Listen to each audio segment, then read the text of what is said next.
Sebelumnya saya mohon maaf terlambat 10 menit tadi diomelin juga sama Mbak Retna. Ini pertama kali ini MC-nya ngomelin saya justru. Dokter udah di mana dok? Gitu. Izin. Kayaknya nggak nampol kalau nggak di sini. Mungkin boleh slide nomor satu. Judul presentasi saya. Saya kenalan dulu. Tadi sudah sedikit dijelaskan dari pembawa acara. Kalau saya mungkin tadi banyak yang tanya-tanya, saya ini sebenarnya gelarnya ngapain gitu ya, Dokter Daniel ini ngapain? Mungkin ada yang baca tadi Aviation Medicine Specialist. Kalau gelar formil saya memang spesialis kedokteran penerbangan Bapak Ibu. Jadi saya bertugas utama itu untuk escort atau evakuasi pasien dari satu tempat ke tempat lain. Jadi misalnya kalau ada trouble di Jakarta kemudian mau continue pengobatan di Singapura dan sebagainya, atau mau pulang repatriasi ke daerah, itu yang saya kerjakan. Tapi terlepas dari sana, saya juga mendapatkan gelar tambahan yaitu untuk travel medicine atau kedokteran perjalanan. Nah, ini yang menarik nih yang akan berhubungan dengan apa yang akan saya share ke ibu-ibu atau bapak-bapak ibu hari ini, karena ini adalah bidang ilmu baru. Sebenarnya kalau di Eropa dan Amerika itu sudah lama. Jadi tugas kami adalah untuk tanda kutip mencegah atau mempersiapkan Bapak Ibu kalau mau melakukan suatu aktivitas perjalanan atau travel. Pasti banyak yang travel kan, nggak mungkin enggak gitu ya pada travel entah kemana, dengan apapun alasannya, dengan apapun tujuannya, mau wisata, mau ziarah, mau olahraga, mau adventure, mau jungle trekking, mau sports, mau whatever it is, mau education, mau working, semuanya bisa dilakukan dan itu ternyata butuh persiapan. Nah, salah satunya memang yang harus dipersiapkan adalah vaksin dan juga beberapa penyakit yang harus Bapak Ibu perhatikan. Nah, hari ini boleh sebut sponsor nggak? Oh, ini udah disebutin nih, ada slide-nya. Kebetulan karena lagi hits sejak akhir tahun, satu penyakit yang sebenarnya udah lama Bapak Ibu, namanya pneumonia atau bahasa Indonesianya itu bengek atau paru-paru basah. Ya mungkin udah pada tahu ya, paru-paru basah. Kalau saya di sini menghalangi pandangan nggak? Kayaknya lebih enak soalnya kalau di sini. Nggak ya, daripada di situ kaku soalnya. Oke, slide-nya nggak terhalang, saya juga di sini kontaknya dengan Bapak Ibu lebih oke. Pneumonia itu radang paru-paru basah atau kalau di bahasa Jawanya tuh istilahnya tuh nyik-nyik atau mengi. Nah itu, jadi penyakit yang udah lama sebenarnya, udah nggak asing lagi di kita semua udah pada tahu sebenarnya. Cuman kalau disuruh nyebutin nih, bahkan yang sesama petugas rumah sakit kalau suruh nyebutin nama penyakitnya kadang-kali keselimpet lidah, pneumonia, gitu ya. Akhir tahun 2023 penyakit ini hits. Kenapa? Karena sempat mutate atau mutasi dan sempat aktif lagi untuk rasio infeksinya menjadi lebih cepat dan berpuluh-puluh kali lipat dibandingkan yang biasanya. Sempat dikhawatirkan dia akan menjadi wabah pandemi, amit-amit jangan sampai seperti COVID-19. Tapi ternyata kayaknya rasio penularannya bisa dikendalikan, jadi nggak terlalu seperti COVID-19. Ada varian baru yang namanya Mycoplasma pneumonia. Jadi pneumonia itu bakteri, kemudian dia collab sama jamur Mycoplasma pneumonia. Nah collab tuh jamur sama bakteri collab, bayangin collab, nggak cuma YouTuber collab, tapi bakteri sama jamur bisa collab jadi Mycoplasma pneumonia. Dan itu yang menjadi heboh pada tahun 2023 akhir kemarin. Oke, saya nggak akan memberikan kuliah terlalu panjang, karena ini kan sifatnya kan santai ya, jadi nanti ada sesi tanya jawab, tapi kalau misalnya ada yang mau tanya, raise your hand, I will answer your question, feel free. Nah, tadi aku udah jelasin ya, kalau penyebabnya adalah bakteri. Berarti kalau namanya bakteri, berarti dia akan butuh inang atau butuh si host untuk berkembang biak dan menularkan dari satu yang tempat lain. Sama kayak virus, bedanya kalau ini bisa dicegah dengan vaksin dan juga bisa dibasmi dengan antibiotik. Kalau virus bisa dicegah dengan vaksin, tapi obat-obatannya nggak ada, obat-obatannya hanya istirahat. Jadi kalau COVID-19 itu sebenarnya obat-obatannya hanya istirahat dan minum vitamin. Yang bikin parah adalah penyakit-penyakit penyertanya. Salah satu penyakit penyerta COVID-19 paling banyak adalah ya ini, pneumonia ini. Yang menyebabkan kematian paling banyak ya ini, si pneumonia ini. Jadi menyebarnya udah pasti lewat udara ya. Kalau namanya penyakit pernapasan udah pasti lewat udara. Saya hari ini ngomong udara tertutup, ini AC, pintu ditutup, Bapak Ibu nih hari ini ada berapa nih? 50, 60, 70 mungkin, 100 mungkin. Kalau ada yang satu yang sakit, teori penularan akan berjalan di sini. Jadi artinya akan saling menularkan satu yang sama lain. Nah, demikian juga dengan dia. Akan lebih parah kalau ada droplet. Droplet itu kalau lagi bersin, kalau lagi batuk, lagi memproduksi eksubat. Eksubat itu kalau bahasa Jawanya tuh namanya dahak atau riak. Nah, itu. Itu terus kemudian dibuang sembarangan. Nah, itu lebih parah lagi. Ya. Kemudian apa sih dok yang membedakan gejalanya nih? Nah, kalau di sini kan dibilang gejala-gejalanya batuk, sesak napas, demam, lemes, apalagi tuh. Nah, macam-macam. Ini kayaknya di slide berikutnya ada nih. Baliknya gimana nih? Oh, balik. Oke, saya sini dulu. Apa sih yang membuat beda dengan TBC? Nah, ayo. Kan seringkali kan pneumonia kan radang paru-paru basah. Kemudian kita, ini negara tropis ya, Indonesia itu banyak banget yang TBC gitu. Jadi kadang-kala ada yang bertanya, TBC sama pneumonia bedanya apa? Gitu. Ada yang tahu kira-kira? Enggak ada ya? Ada yang tahu? Enggak, kalau saya suka gitu supaya enggak kaku-kaku amat. TBC atau pneumonia.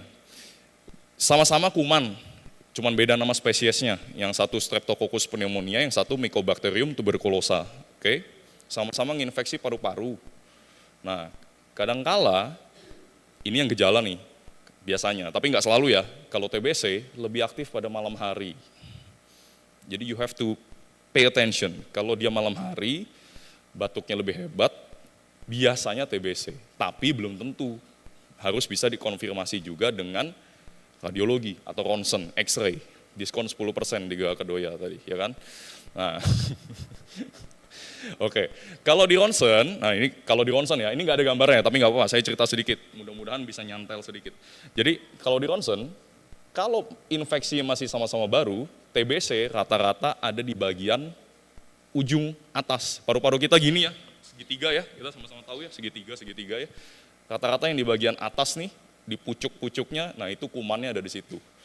Kalau pneumonia, rata-rata ada di bagian bawah atau di bagian base dari segitiganya. Kalau lebih parah lagi, kenapa tadi dibilang paru-paru basah Bapak Ibu?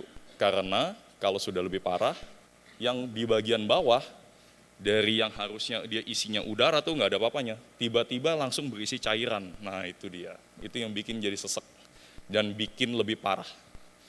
Gitu ya. Nanti boleh tanya kalau ada yang nggak bingung.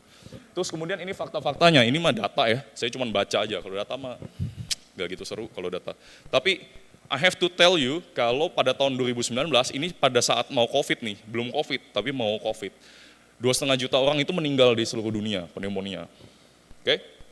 Jadi banyak. Banyak nggak? Oh banyak lah. Kemudian di Indonesia merupakan 10 penyebab kematian terbesar selain HIV AIDS, sorry to say. Nah ini yang saya bilang tadi, infeksi COVID-19 akan membuat paru-paru itu lebih worse, lebih double the worst. Kenapa? Karena sebenarnya yang menginfeksi dan membunuh kita pada saat itu sampai butuh ventilator, sampai napas yang nggak bisa, harus obat apa tuh yang waktu itu mahal banget, Gamaras dan sebagainya, yang menyebabkan kematian bukan COVID-nya, tapi pneumonianya ini. Yang memenuhi seluruh paru-paru Bapak Ibu, penuh banget, sampai kalau di ronsen tuh harusnya paru-paru itu kan warnanya gelap ya, hitam, karena udara itu kan harus ditembak kan warnanya hitam ya, tapi paru-parunya jadi putih semua. Nah itu yang menyebabkan kita jadi susah napas, saturasi menurun, akhirnya butuh alat bantuan napas, dan akhirnya mohon maaf, tidak terselamatkan. Oke, karena ini Pfizer, saya harus sebutkan merek, tapi enggak, tenang aja. Jadi kita nggak monopoli ya. Di dunia ini ada 2 produsen vaksin pneumonia yang bagus. Oke, salah satunya Pfizer. Saya sebutkan kenapa? Karena rekomendasinya memang untuk usia dewasa itu harus divaksin. Nah itu yang mungkin kalau saya boleh izin, Bapak Ibu harus membuka sedikit mindsetnya kalau vaksinasi itu hanya untuk anak-anak. Kalau anak-anak nggak usah disuruh, pasti dibawa ke vaksin, tuh dokter anak ramai banget gitu, nggak sampai ngantri. Tapi kalau begitu dewasa itu yang saya bilang dewasa adalah usia 18 tahun ke atas. Seringkali mereka balik nanya sama dokternya, emang saya perlu divaksin? Oh ya perlu lah bos gitu, kalau nggak perlu divaksin ya ngapain rekomendasinya dibuat oleh dokter penyakit dalam Indonesia. Ternyata vaksinnya banyak banget juga untuk dewasa, tapi kebutuhannya apa Bapak Ibu disesuaikan dengan Anda maunya ngapain, mau travel, Anda sering ketemu orang, bepergian ke daerah yang rawan, beresiko, atau mau ngapain gitu loh. Nah itu disesuaikan. Tapi kalau ditanya butuh apa enggak, oh ya butuh. Termasuk ini. Dulu sebelum tahun 2022, sekitar tahun 2001 akhir sampai 2022 awal. Nah ini yang penting nih. Di Eropa dan Amerika, vaksin pneumonia ini boleh untuk seluruh usia, di atas 18 tahun, nggak mau tahu, pokoknya di atas 18 tahun semuanya available to vaksin, pokoknya suntik aja dok. Tapi di Indonesia sampai tahun 2022 nggak boleh divaksinin di usia 18 sampai 50. Saya nggak tahu alasannya kenapa, jangan nanya. BPOM yang tidak rekomendasi. Hanya sampai usia 18 tahun dan di atas 50 tahun sampai seterusnya. Tapi sejak tahun 2022 akhirnya keputusan itu dirilis. Jadi sudah official. Sejak tahun 2022, BPOM RI memperbolehkan dan merekomendasikan justru semua usia dewasa boleh. Dan ada konsensus lagi nih Bapak Ibu. Saya sedikit puter pada saat Bapak Ibu semua divaksin COVID sekitar tahun 2021 ya. Kan di screening ya sama dokter ya, di screening kan ditanya kan masih kan, nama siapa? Habis ngapain, ada penyakit komorbid nggak, ada hipertensi nggak? Kalau dijawab, waktu itu, tensinya 160-100, berarti hipertensi kan? Kira-kira divaksin apa nggak? Enggak. Saya ada penyakit gula nih dok, ada DM lama, kira-kira divaksin apa nggak? Enggak, oke. Konsensus baru per tahun 2023 berdasarkan Perhimpunan Dokter Alergi Imunologi, saya ikut seminarnya, saya ikut pelatihannya. Semakin Anda sakit, semakin Anda punya penyakit komorbid, punya DM, punya hipertensi, punya asma, punya jantung, colok aja.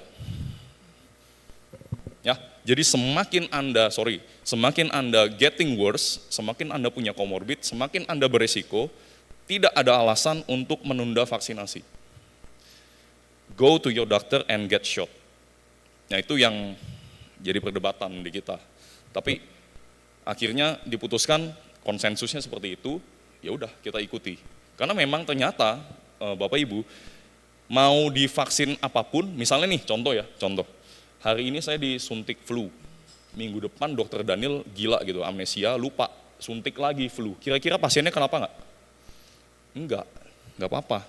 Bayar 2 kali tapi. Paling gitu. Sama, pneumonia juga sama. Hari ini pasiennya datang, bulan depan lupa, suntik lagi. Apa yang terjadi? Ya nggak apa-apa, suntik lagi, bayar 2 kali. Itu. Lanjut ya, sorry, bercanda ya Bapak Ibu ya. Ini hanya penjelaskan kalau teori pandemi dan new normal ini udah basi lah, tapi it's okay. New normal ini teorinya bagus, kenapa? Karena semakin banyak Anda yang vaksin, Bapak Ibu nih misalnya dari 100 orang nih 90 orang vaksin, percaya sama saya, 10 orangnya akan ikut kebal secara imunitas. Kalau dia keluar dari ruangan ini, compare lagi sama orang-orang lain yang belum divaksin, ya dia rentan juga gitu loh. Jadi 100 orang divaksin, dari 100 orang, 90 orang ketemu terus nih tiap hari nih, terjadi kekebalan komunitas. Nah itu konsep new normal dan konsep yang dipakai sampai hari ini. Di masa hari ini sekarang udah apa sih? Endemi ya, tetap endemi ya pemerintah ya. Jadi itu yang dipakai konsepnya. Jadi artinya apa? Dengan Anda divaksinasi, sebenarnya Anda akan tidak hanya membantu diri sendiri, nggak bantu saya doang, tapi membantu minimal siapa? Keluarga Anda tuh. Bapak, ibu, anak, suami, istri. Karena itu bener. Papa mama saya ini testimoni nggak bohong beneran. Papa mama saya dulu flu mulu, beneran deh, flu mulu. Terus saya colokin aja vaksin flu. Akhirnya Papa mama saya jadi kebal dong, amit-amit gitu ya. Jadi lebih tidak terserang flu, lebih sering kayak pada dulu gitu. Nah, ujung-ujungnya mereka karena kebal, saya juga sama. Karena saya kan ke rumah mulu ya. Jadi saya juga ikut sama. Nah, itu yang konsep itu yang harus diketahui Bapak Ibu karena kekebalan komunitas juga penting. Jadi dengan Anda divaksin sebenarnya nggak nyelamatin diri sendiri, tapi minimal keluarga terdekat dulu. Itu konsepnya. Oke, ini hanya teori. Ini hanya teori kalau bayangin kalau nggak mau divaksin nih, pengobatan di rumah sakit segitu, cost-nya segitu, oke. Endingnya apa Bapak Ibu? Endingnya biaya, endingnya tuh Anda tidak bisa ngapa-ngapain, Anda harus dirawat, ya amit-amit, syukur-syukur selamat gitu ya, balik pulih. Tapi kan kalau sampai terjadi sesuatu, kita nggak sama-sama menginginkan. Contoh, saya mau sedikit nyeleweng sedikit dari topik pneumonia. Saya punya pasien, satu. Ini terjadi ya, saya nggak ngarang. Kalau Bapak Ibu tahu, mungkin tahu meningitis radang otak yang diwajibkan untuk teman-teman kita yang agama muslim untuk umroh, kan wajib ya. Meningitis itu radang selaput otak, pembungkus otaknya radang. Jadi bayangkan kalau di radang di situ, dia akan terjadi sesuatu pada otaknya. Vaksin meningitis itu paling, sorry ya, sebut angka gitu ya, paling 1 juta, nggak akan lebih dari itu, 1 juta, 1.100.000. Ada satu pasien saya, masih anak-anak 20 tahun, perempuan, bekerja di luar negeri, terinfeksi meningitis karena tidak divaksin, kemudian dia lumpuh 2 kaki karena menyerang kepala, lumpuh 2 kaki, buta 2 mata, dan terserang psikiatrik. Habisnya berapa? Bayangin sendiri, habis MM-an, masa depannya selesai, gara-gara menghindari, ya saya nggak ngomong masalah menghindari vaksin, cuman gara-gara nggak divaksin, akibatnya akan seperti itu. Jadi, if you have a chance to do vaccination, suntik aja paling berapa duit sih gitu. Gitu ya konsepnya. Oke, ini flu atau pneumonia. Nah, itu. Ini yang slide paling esensi dari teori saya hari ini sebenarnya. Yuk kita baca sama-sama. Ini kan gejala-gejala pneumonia ya. Sekarang saya tanya, kalau flu bisa sesak napas nggak? Bisa iya, bisa enggak jawabannya. Kalau flu doang kadang kalau parah banget bisa sesak napas, tapi biasanya common flu tidak sampai sesak napas. Kalau pneumonia pasti sesak napas, itu udah pasti. Kenapa? Karena dia akan hajar paru-parunya. Oke. Kemudian batuk dahak, nah itu eksubat atau dahak atau sputum. Batuk dahaknya rata-rata minimal kalau nggak hijau pasti kuning. Nah, apa yang membedakan dok sama batuk lain, sama bronkitis? Lokasinya yang membedakan. Nanti kita bahas lagi. Jadi minimal kuning, bisa hijau, bahkan darah. Itu yang lebih worst case. Kemudian demam berkeringat menggigil. Oke, flu juga bisa sama ya. Demam berkeringat menggigil, kalau flu-nya berat kayaknya juga bisa sampai begitu juga bisa. Hilang nafsu makan, kurang tenaga dan lelah. Yes, tapi ada tapinya. Kalau flu kayaknya nggak sampai terus-terusan dong. Flu kalau udah sembuh kan harusnya akan recover full. Tapi kalau pneumonia itu kan lama ya. Pneumonia itu lama, tidak bisa dalam 5 hari, nggak mungkin. Kalau udah infeksi nggak mungkin 5 hari sembuh gitu, dia butuh waktu sampai benar-benar bersih paru-parunya. Jadi harusnya gejala-gejala kayak gini, mulai nggak nafsu makan, mulai lemes, mulai males-malesan, mulai gitulah, itu harusnya harus diperhatiin. Kemudian ini yang sedikit ketutup, nggak tahu kalau dari sisi sini, nyeri dada tajam. Nah itu, nyeri dada tajam itu ciri khas ya di pneumonia ya. Tapi teman-teman harus perhatiin juga, kalau jantung bedanya apa sama pneumonia? Karena ini kan disebutin kan nyeri dada tajam dan menusuk, jantung juga sama, nusuk juga kalau udah sakit juga. Cuman bedanya, kalau pneumonia pasti di daerah dada, kalau jantung bisa di dada, bisa ke punggung, udah gitu aja. Sampai ke punggung, sampai ke sini kadang-kadang, sampai ke bahu nih, nyeri alinya, sakit banget. Tapi kalau pneumonia, enggak. Pasti dia pointing, ada di daerah paru-paru yang segitiga nih pasti. Oke, yang terakhir, nafas cepat pendek. Ya, setuju. Tapi kalau saya ralat sedikit, nafas cepat pendek ini kalau sudah di tahap yang selanjutnya. Kalau masih tahap-tahap awal sih kayaknya enggak. Pasti dibarengin juga dengan sesak napasnya. Dengan sesak napas, comparisonnya atau pelengkapnya adalah napasnya jadi pendek. Ya toh, karena kan sesak, jadi kan dia napasnya jadi lebih cepat ya. Akan berusaha untuk memasukkan lebih banyak napas lagi ke dalam paru-paru karena dia sesak. Oke. ini bosen kayaknya kalau diceritain. Oh, dokter ngajarin pokoknya itu apa faktor komorbidnya merokok lah, apalah tuh, konsumsi alkohol. Iya, tapi emang suka nggak suka terima aja pokoknya begitu. Dengan merokok, dengan minum alkohol, ya pokoknya itu akan getting worse penyakit, termasuk juga ini. Jadi memang merokok sama alkohol itu memang dua faktor yang bukan sedikit, dua faktor yang akan mendukung kalau penyakit-penyakit ini menjadi lebih getting worse. Oke? Nah ini, yang nomor 3, bekerja di tempat-tempat yang berhubungan dengan gas, pollution, dan sebagainya. Ini berkaitan juga dengan, dok saya harus divaksinasi nggak? Pertanyaan itu. Kalau Anda bekerja di daerah terbuka, Anda ketemu banyak orang, Anda traveling dari negara A, negara B, C, D, dan terus-terusan, jadi bertemu banyak orang, berpotensi untuk nularin satu sama lain, go ahead, Anda masuk dalam kaum prioritas untuk divaksin. Setuju? Seperti itu. Lanjut. Ini lebih ke rumah sakit deh kayaknya ya, ini slide-nya lebih ke rumah sakit karena kembali lagi kayak tadi, jadi kalau Anda amit-amit sampai harus dirawat, bayangkan dengan penyakit yang bisa dicegah gitu ya, tiba-tiba harus dirawat, yang terjadi adalah A, yang terjadi B, Anda jadi nggak produktif, Anda harus dirawat, Anda harus kehilangan mata pekerjaan mungkin, I don't know, ya bisa terjadi. Ya, resiko pneumonia, jadi gini, ini slide ini bunyinya apa di situ, tapi intinya adalah kalau sudah divaksin pasti kebal nggak dok? No. Kok Dr. Daniel bilang no? Karena selalu berlaku teori 99/1. Artinya apa? 99% harusnya kalau mengikuti kaidah alam, Anda akan terproteksi. Tapi ada 1%, gitu, 1%, kalau sudah divaksin, kalau lagi apes, lagi parah banget, imunitas Anda juga ngedrop, bisa keinfeksi nggak? Oh ya bisa lah. Namanya kuman itu kan tetap ada ya, masalahnya bagaimana badan kita, badan manusia ini melawan atau battle terhadap penyakitnya. Pada saat Anda kuat, pertahanan Anda kuat, ya udah nggak jadi. Vaksinasi akan membantu pagar badan kita atau tameng badan kita itu lebih kokoh, jadi besi gitu.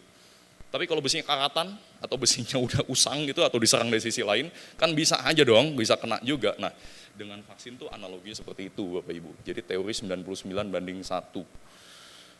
Menurunkan resiko yes, tapi menghilangkan resiko tidak. Gitu ya. Nah, yang bilang apa? Pada saat ini sejak Covid nih, saya cuma highlight yang bendera Belanda sama bendera Spanyol itulah. Jadi bukan saya ngomong. Kalau dokter-dokter WHO sama Eropa itu kan lebih, Anda kan kalau dokternya bule kan pasti lebih percaya gitu ya, nggak tahu. Kalau saya juga bacanya highlightnya itu.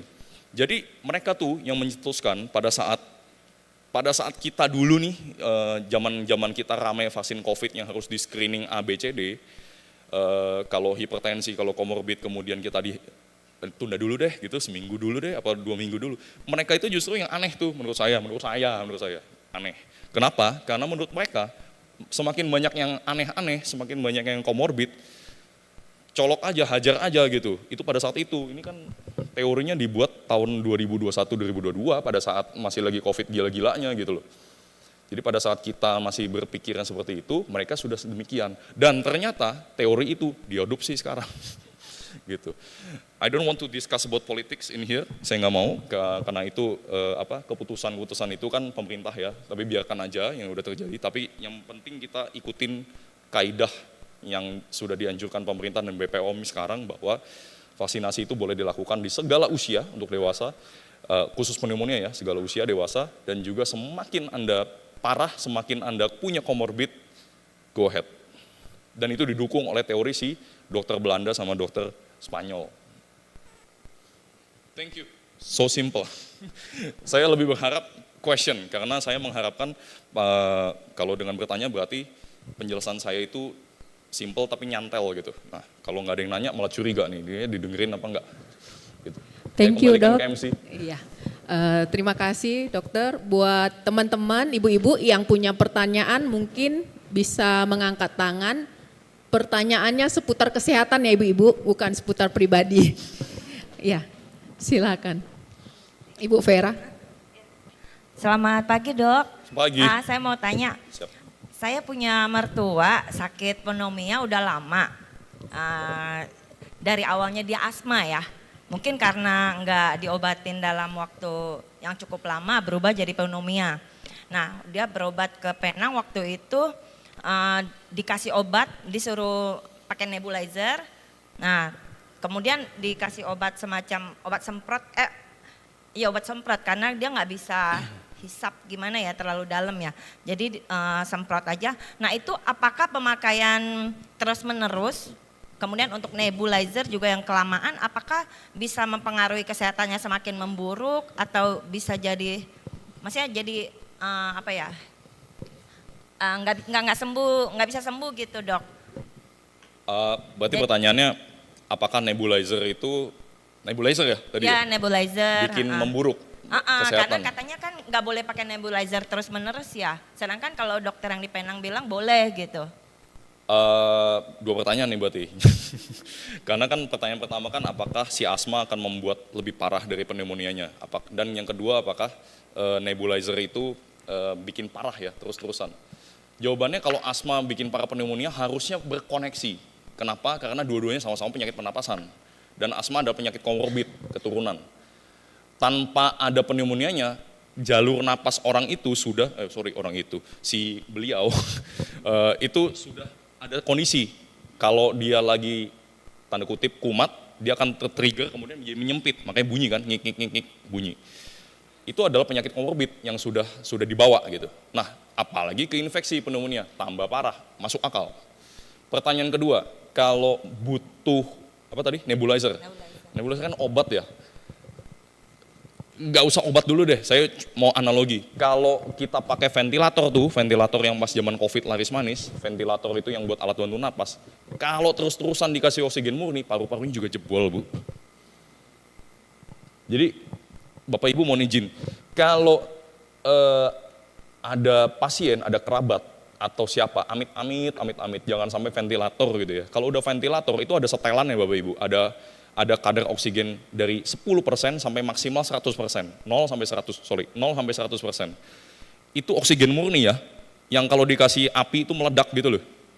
Jadi kalau itu dimasukkan ke paru-paru kita dalam waktu tertentu, iya membantu. Tapi bayangkan kalau seminggu, 2 minggu, 3 minggu, jebol nggak? Ya jebol lah. Sama seperti Ventolin atau seperti obat untuk obat asma ya? Ya obat asma, karena pasti. Belakangan memang setelah dia pakai nebu pun asma nafasnya tetap sesak. Betul. Jadi perlu dibantu oksigen gitu. Jadi memang ini agak sedikit ke asma sih, mungkin bukan keahlian saya juga karena lebih ke penyakit dalam. Tapi kalau ditanya logikanya nebulizer itu apakah terus-terusan mengganggu kesehatan? Oh iyalah, karena itu kan obat. Berarti kan harus dengan dosis yang tepat, kemudian kalau memang dia masih tetap sesak, baru dinaikin dosisnya, tapi kan nggak boleh terus-terusan, hanya kalau pada saat kambuh. Mudah-mudahan menjawab, karena saya analogikan dengan ventilator yang pakai oksigen murni. Ya, Oke. gitu. Terima kasih dok. Siap. Terima kasih Bu Vera. Mungkin ibu-ibu yang lain bisa ngangkat tangan. Oh ya.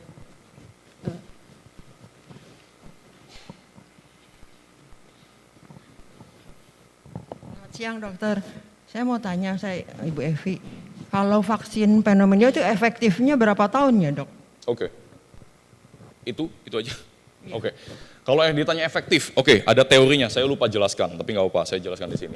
Pada saat anak-anak kita usia 0 sampai 18 tahun kan ada aturan main ya, aturan main dari dokter anak, ya kan? Ada Perhimpunan Dokter Anak Indonesia tuh keluarin konsensus. Nah, dosisnya berapa? Kalau itu komplit, itu hanya komplit sampai usia 18 tahun ya Bu. Setelah 18 tahun, kasarnya kalau saya boleh ngomong, manusia tuh di-reset, jebret, reset lagi. Anda udah bukan anak-anak, get out anak-anak, jadi orang dewasa. Pada saat jadi orang dewasa, rumusan vaksinasi, ini kita bicara vaksinasi toh, jadi rumusan vaksinasi akan berlaku yang vaksinasi dewasa. Memang di konsensus orang dewasa, vaksin dewasa, akan ada beberapa tuh, ada syaratnya. Ada yang masih ngelihat syarat anak-anak, ada juga yang nggak ngelihat syarat anak-anak. Termasuk pneumonia, termasuk vaksin yang tidak melihat syarat anak-anak. Jadi pada saat usia 18 tahun sampai 50 tahun, secara teori cukup 1 kali. Tapi, ada tapinya, tenang dulu. Kalau 1 kali kan dokternya kasihan, cuma 1 kali ketemu 50 tahun gitu. Kalau Anda, tadi yang saya ulang-ulang terus, Anda faktor risiko, Anda sering jalan-jalan, Anda ketemu orang terus, Anda terpapar polutan, nggak ada salahnya diulang dalam 3-5 tahun sekali. Oke, supaya untuk meriset atau untuk menyekolahkan lagi badan kita. Oke, lanjut lagi ya. Tadi 18-50 tahun cukup 1 kali. Di atas 50 tahun sampai seterusnya wajib ulang setiap 3-5 tahun. Terima kasih ya dokter. Jadi seperti itu. Mudah-mudahan menjawab. Ya, sudah menjawab ya Ibu Evi ya. Jawaban ini juga buat Ibu Esther Nugroho yang ada di Zoom. Jawabannya juga hampir sama dengan Ibu Evi. Mungkin ada ibu-ibu lain yang mau bertanya? Oh, iya. Ibu Wawa, silakan.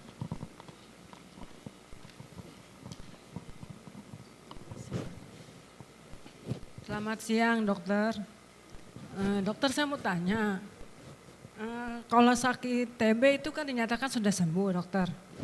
Kira-kira kalau sakit TB itu bisa kambuh lagi nggak dokter? Terus mau nanya kalau harus dikontrol itu berapa bulan dokter? Kontrol TB. Dikontrol TB-nya itu. Kalau memang dinyatakan kan dokternya bilang sudah sembuh, virusnya sudah bersih. Kira-kira itu bisa kambuh lagi nggak dokter itu TB? Dan kalau memang harus dikontrol itu berapa bulan sekali dokter? Makasih. Tanyanya simple. Bisa kambuh lagi nggak? Oh ya bisa lah Bu. Sorry, saya jawabannya to the point. Bisa, bisa. Kenapa? Karena sebenarnya kuman TB, kuman pneumonia itu akan selalu ada di badan kita. Nggak akan pernah mati kok.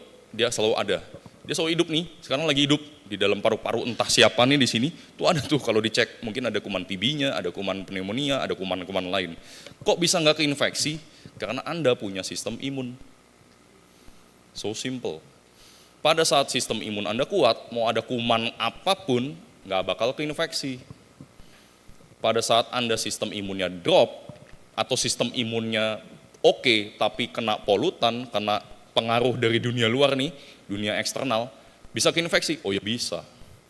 Sama juga dengan beliau, kalau ditanya, TB-nya bisa keinfeksi ulang nggak? Bisa pakai banget. Kapan harus kontrol? Pada saat minimal 3 bulan lah Bu, minimal 3 bulan. Atau pada saat kalau udah rasanya nggak nyaman, amit-amit jangan sampai. Tapi misalnya kalau misalnya mau secure, minimal 3 bulan. Tapi itu nggak wajib ya Bu ya, nggak mutlak, nggak wajib kok 3 bulan banget gitu. Kecuali kalau Anda mengalami ada sesuatu gejala yang nggak nyaman.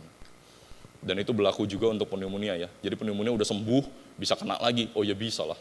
Semua penyakit juga seperti itu. Iya. Terima kasih dok, udah menjawab ya Ibu Wawa. Iya, dok ini ada pertanyaan dari Zoom dok, dari Ibu Lani. Siang dokter, kalau ada anak muda batuk terus menerus, sudah ke dokter, katanya alergi dan sudah minum obat, tapi masih batuk. Apa yang harus dilakukan untuk meredakan batuknya? Ini nggak dikasih tahu dok, batuknya kering atau tidak? Terima kasih. Logikanya, oke, terima kasih Bu Lani. Logikanya kan kalau udah minum obat, kan ngomongnya alergi ya tadi ya. Saya kan jadi mikir alergi. Kalau minum logikanya alergi, berarti kan dikasih obat sama dokternya yang berkaitan dengan alergi, harusnya. Kalau nggak mempan, berarti kan bukan alergi dong. Ada sesuatu yang lain. Bisa juga infection. Infectionnya terserah mau apa. Ya hari ini kita topiknya pneumonia nih yang berat. Tapi sebenarnya Bapak Ibu, banyak juga infeksi paru-paru yang ringan-ringan aja. Batuk-batuk biasa itu sebutnya bronkitis. Bronkitisnya tinggal mau pilih, mau akut apa kronis, udah gitu aja. Bronkitis ntar cabang lagi tuh kemana-mana tuh. Kalau bronkitisnya ke bawah jadi pneumonia, bronkitisnya di ujung atas jadi TBC, bronkitisnya kemana jadi bronkiolitis, alveolitis, whatever it is. Jadi maksudnya infeksi itu bisa terjadi pada siapapun. Oke? Bisa terjadi gradingnya itu tergantung dari si host atau si masing-masing. Nah kalau ditanya obatnya apa ya tadi ya? Tanya pertanyaan keduanya apa ya? Obat. Meredakan batuknya dok. Kayaknya tanya sama dokternya. Kalau alergi kan masih dikasih obat alergi gitu ya. Kalau yang berkaitan dengan bronkitis ya berarti Bronkitis itu infeksi paru-paru keseluruhan ya. Jadi paru-paru, kalau dulu kita belajar biologi SMA tuh, trakea, kebelah dua, bronkus, bronkus cabang lagi bronkiolus, bronkiolus ada alveolus gitu. Alveolus, alveolus, bronkiolus, bronkus, bronkus, trakea. Itu semua tuh paru-paru tuh infeksi semua. Batuk, batuk tuh di situ masalahnya pasti. Berarti salah satu dari situ kan, kurang spesifik. Iya, terima kasih dok. Untuk Ibu Lani mungkin bisa menghubungi langsung ke Rumah Sakit Geraha Kedoya ya, jenis batuknya atau apanya. Ini satu lagi dok, pertanyaan dari Zoom. Shalom dok, saya mau tanya saat ini kan lagi demam batuk. Yang saya tahu bahwa saya sempat batuk juga yang lama dok, batuk itu bikin ganggu karena batuknya di malam hari setiap mau tidur. Padahal sebelumnya saya nggak pernah batuk. Apakah itu bisa disebut pneumonia atau TBC? Lalu saya juga mau tanya untuk ronsen apakah boleh sering dilakukan? Dan setahu saya ronsen itu tidak bagus dok kalau keseringan dilakukan. Terima kasih dok. Oke. Ini pertanyaan dari Ibu Meli dok. Oke. Pertanyaan tadi apakah saya harus saya ngapain? Kemudian apakah terinfeksi TB atau pneumonia gitu ya? Belum tentu. Kalau mau confirm ya harus difoto, ya kan? Cara paling simpel tanpa invasif adalah dengan melakukan foto ronsen ekspototoraks yang tadi diskon 10% itu di Geraha Kedoya. Nggak bercanda. Setelah ronsen nggak berhenti sampai di situ, tapi kita ada pemeriksaan laboratorium namanya BTA, basil tahan asam. Mungkin kalau zaman SMA kita pernah sama-sama tahu ya, pemeriksaan BTA itu untuk mengkonfirmkan apakah kena TB apa enggak. Kalau pneumonia berarti dikonfirmkan dengan pewarnaan gram untuk Streptococcus. Jadi dikultur Bu. Kalau mau tahu lebih spesifik gitu ya, setelah difoto masih enggak jelas, atau juga bisa setelah foto kemudian di compare dengan hasil lab. Nah dari labnya itu diperiksakan kultur, ada dua, kultur basil tahan asam untuk si TBC dan juga kultur Streptococcus pneumonia untuk pneumonia. Itu untuk membedakan. Nah kalau ditanya ronsen berbahaya apa enggak? Ya iya sih, karena kan ditembak radiasi ya. Cuman zaman sekarang alat ronsen kan udah lebih maju, nggak zaman kayak dulu gitu ya. Jadi dosis ronsennya, dosis X-ray-nya yang ditembakkan ke badan kita itu juga sudah terkontrol. Jadi menurut saya setiap tindakan medis, apalagi yang berhubungan radiasi pasti ada efeknya. Tapi tinggal kita pilih aja positifnya siapa lebih banyak, negatif siapa lebih banyak. Menurut saya selama terkontrol, selama cuman X-ray fototoraks dengan mesin zaman sekarang yang udah serba canggih modern, menurut saya nggak masalah. Tapi kalau ditanya resiko ya tetap ada. Namanya ditembak radiasi ya Bu ya. Iya. Terima kasih dok, jadi sudah menjawab. Mungkin ibu-ibu yang di sini ada yang bertanya, ya silakan dengan Ibu Mimi.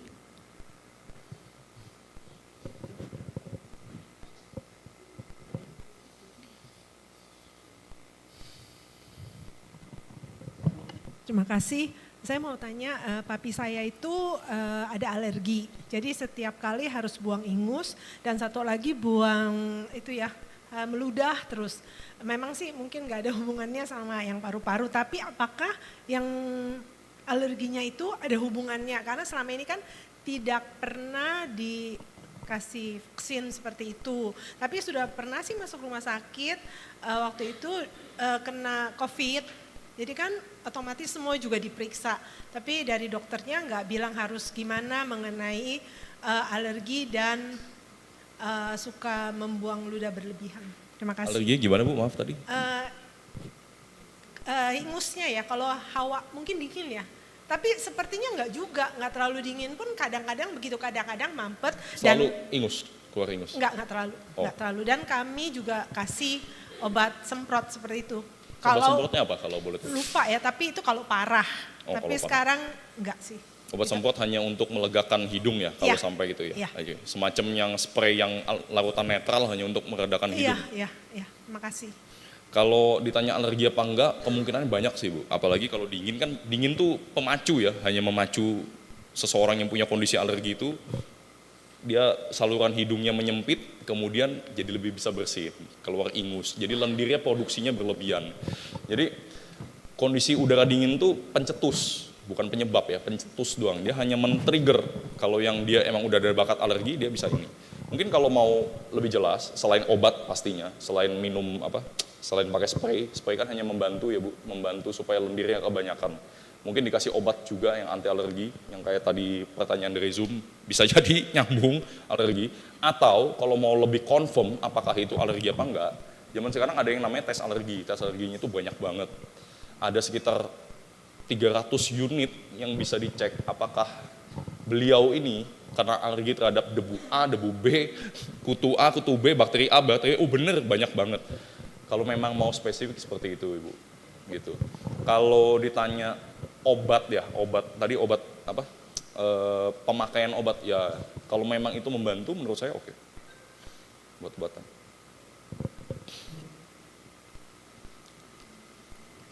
Ya, sudah menjawab ya Cimimi ya. Ya, terima kasih. Ada lagi ibu-ibu? Oh ya, Ibu Lins. Siang dok, ini saya mau tanya, di rumah anak saya lagi flu, terus kemarin tiba-tiba dua hari belakangan ada batuk.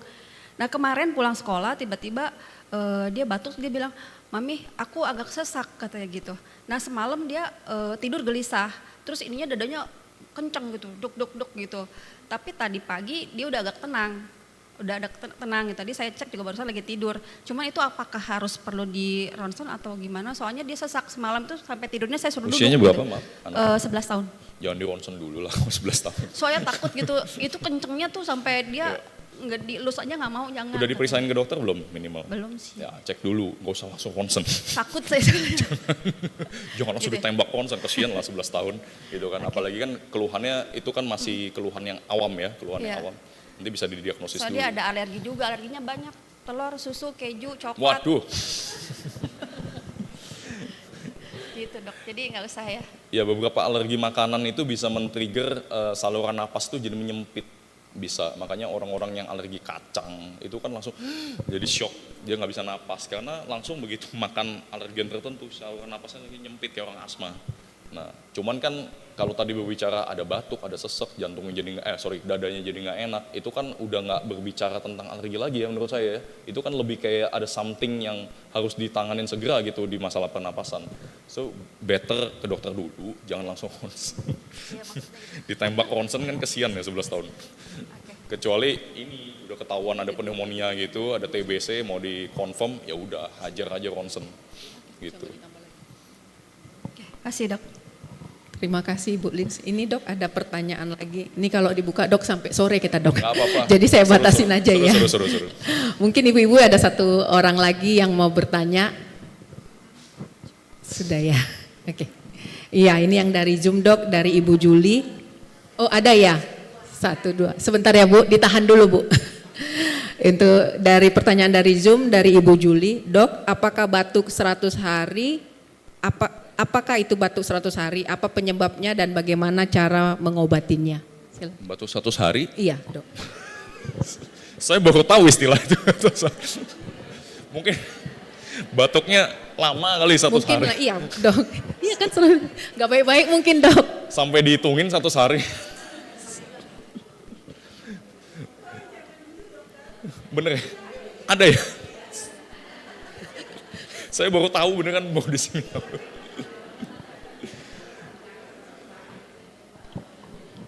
Jadi tanyanya jadi Pertanyaannya bagaimana cara mengobati batuk 100 hari? Mungkin dok batuknya itu batuk yang sangat lama dok mungkin. ya udah saya jawab dalam kaidah kedokteran gitu ya. Jujur baru tahu tuh batuk 100 hari, dihitungin kali ya 1, 2, 3. Kalau di kita yang namanya batuk ya, batuk itu gejala Bapak Ibu. Kalau Anda semakin hebat batuk itu kita batuk tuh, itu gejala, bukan sakit ya. Penyebabnya macam-macam, yaitu kembali lagi bronkitis. Bronkitis itu adalah penyakit general di paru-paru, udah gitu aja. Mau apapun itu bentuknya nanti urusan kedua, pokoknya infeksi di paru-paru yang bikin batuk pasti bronkitis. Bentuknya apa? Entar dulu. Kalau ditanya berkaitan dengan 100 hari, di kedokteran tuh ada 2. Ada akut, ada kronik. Acute and chronic disease. Sama, acute and chronic bronchitis. Acute bronchitis means you have an infection below 30 days. Dari 0 sampai 30 hari masih masuk akut. 30 hari sampai seterusnya, 100 hari itu berarti berapa? 3 bulan lebih. Anda masuk ke tahap kronis. Kalau sudah kronis, pengobatannya ya pengobatan akut ditambah kesinambungan. Tergantung penyebabnya apa. Tadi saya cerita, bronkitis adalah the common infection of the lungs, paru-paru. Kalau memang tuberkulosis, ya jadi TBC. Kalau memang pneumonia, pneumonia. Kalau memang apalagi ada bronkopneumonia, tuh ada lagi beda tuh. Jadi bronkopneumonia spesifik di bronkus. Jadi macam-macam, tergantung nanti ketahuannya apa, pengobatannya sesuai dengan itu. Nah, mungkin Ibu tadi yang di Zoom, beliau menanyakan durasi. Kalau durasinya lama kan masuk ke kronis. Berarti kayaknya harusnya pengobatannya kan sudah terus-terusan ya, nggak mungkin kan dia nggak ngobatin, makanya nggak sembuh-sembuh. Nah itu harus butuh pemeriksaan penunjang lagi menurut saya nggak tahu, tadi nggak disebutin, menurut saya butuh pengobatan, pemeriksaan penunjang, mungkin bisa ronsen yang paling sederhana, sorry to say, ronsen lagi. Kemudian pemeriksaan laboratorium dari kultur sputumnya, bisa juga dari blood test, dari hasil darah. Supaya apa? Untuk pengobatan yang dilakukan lebih spesifik. Jadi nggak asal tembak aja itu. Antibiotik hajar terus padahal salah, ya kan? Jadi lebih ke sana ya Bu. Mungkin pertanyaannya agak kurang lengkap sedikit, jadi mungkin saya jawabnya juga secara general. Iya. Terima kasih Dok, mungkin bisa menjawab untuk Ibu Juli yang ada di Zoom. Untuk pertanyaan yang terakhir Ibu Suhua.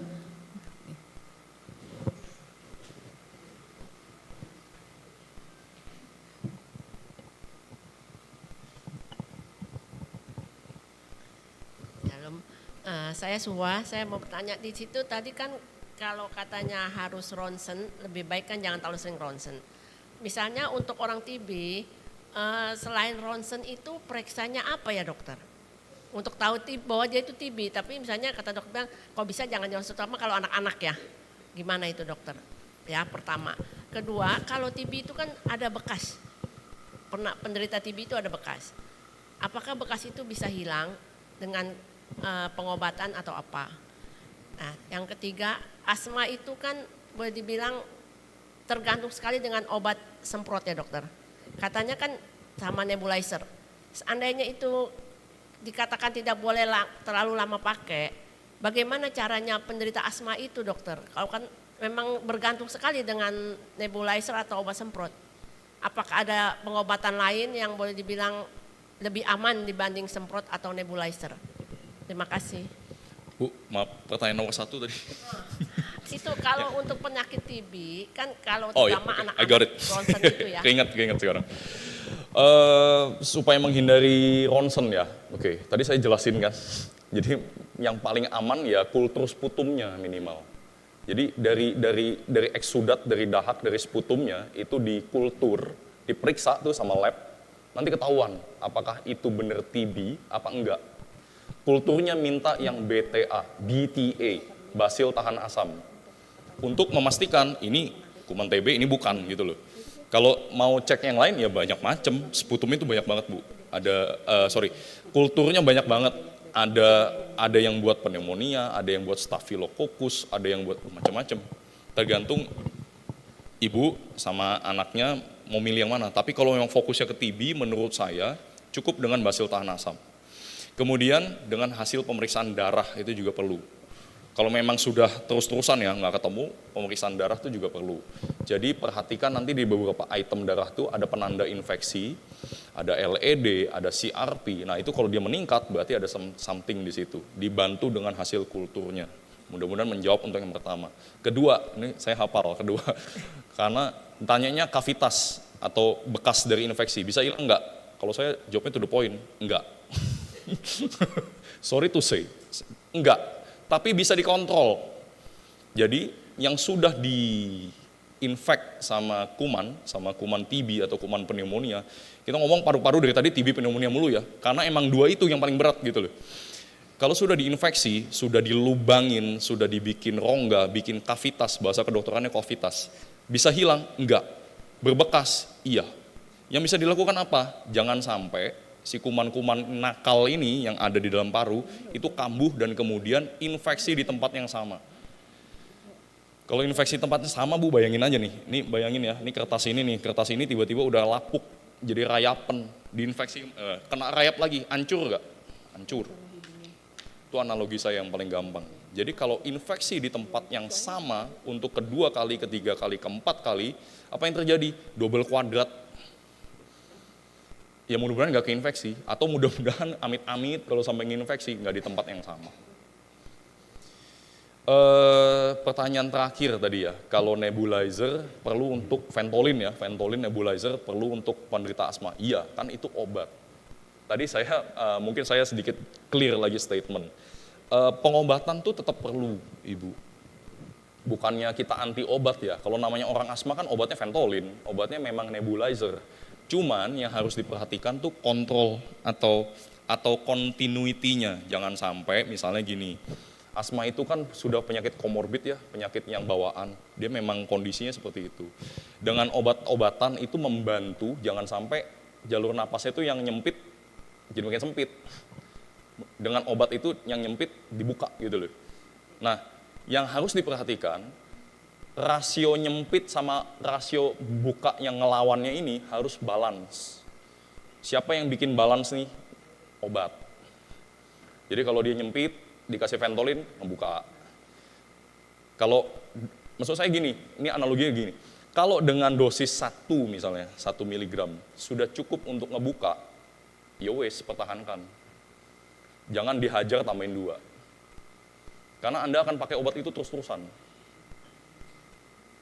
Jadi ini supaya nggak salah tangkep, salah persepsi. Obatnya perlu, tapi yang harus di-maintain adalah dosisnya. Kalau dengan 1 sudah cukup, ya wis, 1. Cara taunya gimana? Ya kontrol lah sama dokternya. Dokternya yang akan ngasih tahu, oh dengan dosis 0,5, dosis 1 sudah cukup, Ibu, nggak perlu ditambah. Jadi obat-obatan akan aman digunakan selama dikontrol. Tadi saya analogikan dengan ventilator oksigen. Ya kan? Ventilator sampai 100% dikasih oksigen murni, paru-parunya jebol. Kok dokter katanya tadi ngasih obat, dikontrol, kok ventilator 100%? Lah karena emang udah nggak bisa napas, Bro. Jadi harus mau nggak mau ventilatornya 100%. Karena beliau dengan ventilator kadar 10%, megap-megap. Kasih 20, nyaman. Tiba-tiba naik lagi, harus 30. Naik lagi 40, naik lagi 50, naik lagi 60, sampai 100. Kalau sudah sampai 100, harus disetel berapa ya? Udah nggak bisa disetel. Mudah-mudahan menjawab. Satu Monggo. lagi dok, itu dok kan waktu COVID itu kan yang kena paru-paru itu mereka dikasih obat OVEP. OVEP.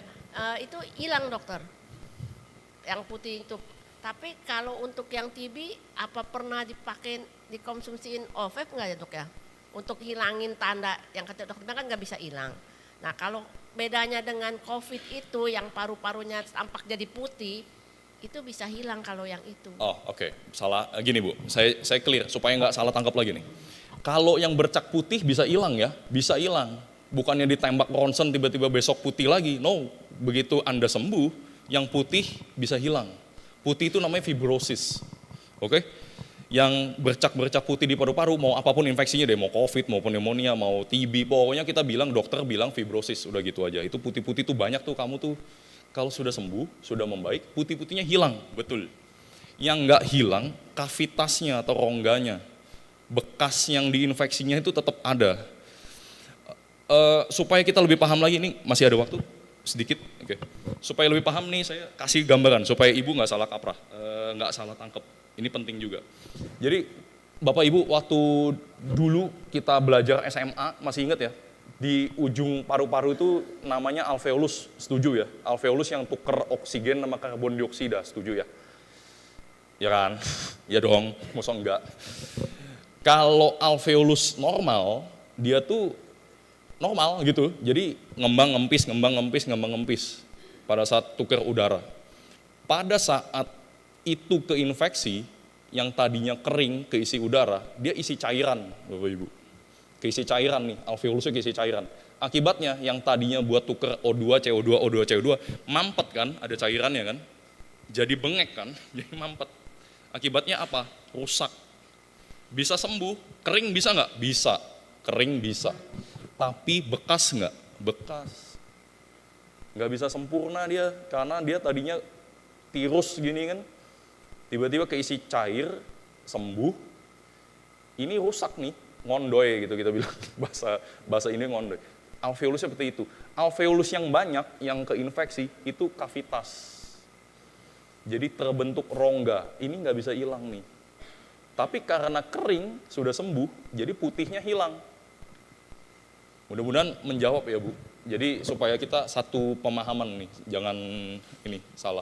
Jadi kalau COVID, ya kan COVID-nya sembuh toh, hilang. Jadi yang putih-putihnya hilang, pasti. TB, pneumonia juga sama, hilang. Yang nggak hilang, yaitu bekasnya tadi. Terima kasih dokter. Terima kasih buat Ibu Sua, waktunya sudah. Ya buat ibu-ibu yang pertanyaannya di Zoom yang belum dijawab, nanti akan dijawab melalui WA ya, karena waktu kita sudah habis ya. Terima kasih. Nih sebelum nutup Dok, saya pantun lagi Dok. Siang hari makan kuaci, makannya barang Ibu Asi. Dr. Daniel WBI mengucapkan terima kasih buat ceramah hari ini. Terima kasih dokter, Tuhan memberkati. Saya kembalikan kepada. Oh iya, buat Dok, satu lagi Dok, tadi dari beberapa pertanyaan, dokter bisa pilih 3 pertanyaan karena souvenirnya ada 3 Dok. Iya, dokter yang pilih. Tadi pertanyaan dari Ibu Mimi, Ibu Lins, Ibu Vera, Ibu Suhua, sama Ibu Evi. Coba ibu-ibu yang tadi ngasih pertanyaan bisa berdiri. Ibu Wawa juga ya. Ibu-ibu yang tadi kasih pertanyaan bisa berdiri biar mengingat pertanyaan yang dari dokter. Ibu Vera. Pilihnya 3 Dok. Iya, ini Ibu Sua. Ya Ibu, silakan maju ke depan. Terus, tadi ada Ibu Evi, Ibu Mimi, sama Ibu Wawa yang di belakang. Ibu Wawa ya, iya silakan Ibu Wawa. Dari posisi sana ada 3 orang. Ini Ibu Lins, Ibu Mimi, sama Ibu Evi yang pakai masker. Ibu Evi, ya silakan maju Ibu Evi, mungkin dari Ibu bisa berikan. Ibu di tengah. Kenang-kenangan dari Geraha Kedoya.